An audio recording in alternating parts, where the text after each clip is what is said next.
Planning and researching. We researched what the main iwi and Te Tai Tokerau were and decided on designs to represent them. We decided on a rau to represent Te Tua Whenua and wave to represent Te Tua Moana. Things we had to consider were the size for each aspect, the colours and if we wanted to carve it.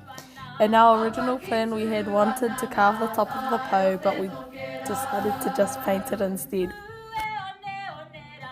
Sanding. This was a very long process because we had to make sure the surface was smooth. If anything was sticking out, it would have caused splinters or affected the paint process. Design. For this part, we stood the po up in the corner and used white chalk to draw the designs. Painting the po. We did the undercoat, which we covered most of our po with white paint. Why did we have to undercoat?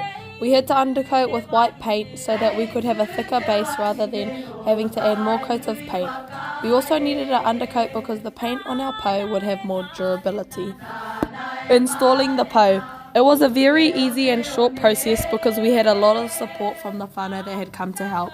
At first we had Sandy's dad who come and dig the holes for us, and then we would put the po into the ground. After we put the cement into the hole, including water, we mixed it up and went and did the same thing for all the other po.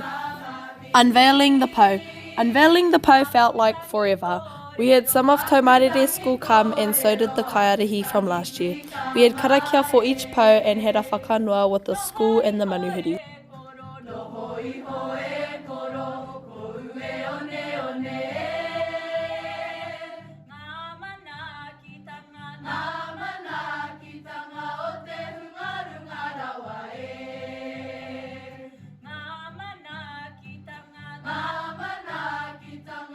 Kia ora, ko te ingoa o tēnei pou ko ngā iwi o Te Tai Tokerau.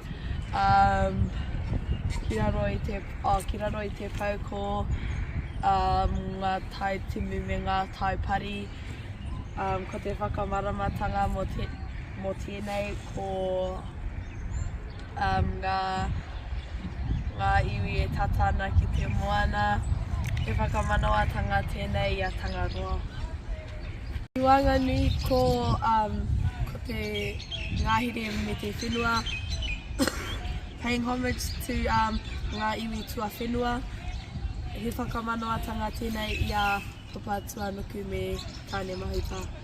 Hei runga ko ngā hauewha aha kua kōwai aha kua nohia ko ngā hauewha I te aki I a koe.